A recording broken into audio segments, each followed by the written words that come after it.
What's up everyone, it's Tyranitar and welcome back to another Pokemon Omega Ruby and Alpha Sapphire video.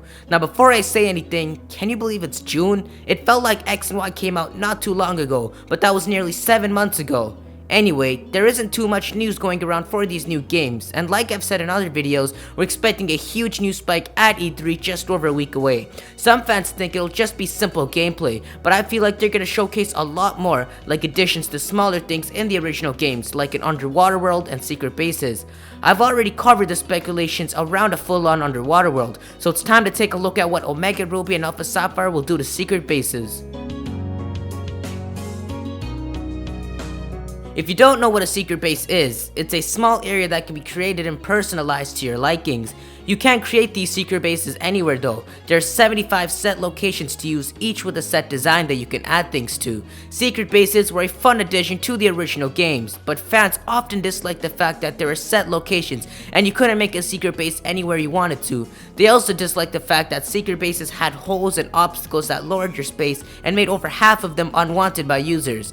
This is one of the smaller hopes for secret bases, being able to create your base anywhere that's reasonable, and you not being restricted by obstacles. Just imagine being able to create your base even underwater. It would be the ultimate hideout. If you remembered back in Pokemon Platinum, and even recently in Black 2 and White 2, we had features similar to secret bases. In Pokemon Platinum, you were given a villa in the resort area that you could customize with furniture, but you can't pick the locations of the furniture and most of them are unusable. Similarly, in Black 2 and White 2, you had your own gate building called Join Avenue to customize with shops, but you were limited to just that.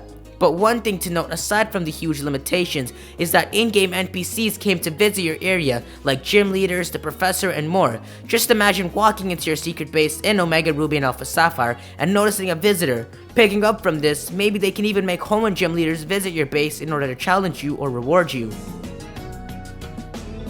Now, my mind doesn't really speak for everyone, so to figure out what fans wanted to see in secret bases, I hosted an open poll on my Twitter and got some really interesting responses. The first, which many of you may be familiar with, is incorporating Street Pass with your secret bases. In the original Ruby, Sapphire, and Emerald games, you could mix records with another Hoenn game through the use of a link cable and add their secret bases to your game. And once you find their base, you can battle the team that they last had when you mixed records with them. It was amazing to explore my brother's secret base in Emerald and reckon with my Tyranitar, but moving back, Street Pass has proven to work extremely well as seen with X and Y's player search system, or PSS.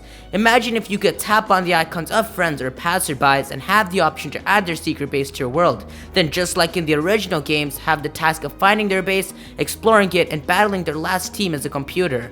Along with this, some fans suggest that there would be rewards linked with secret bases to give them a larger purpose. For example, they could make secret base shops very limited in items, with the ability to lock more as you find more secret bases and battle more trainers in their base. Maybe they could even incorporate friend safaris into the secret bases, with 3 Pokemon being available in each secret base. It would be such a great addition, and from what we saw in X and Y, it definitely looks like it's in reach.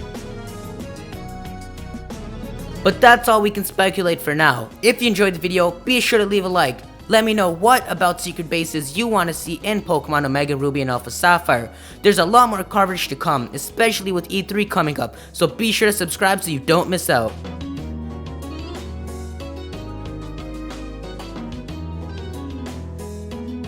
If you want to check out the underwater video I mentioned earlier, go ahead and check out the video on the right.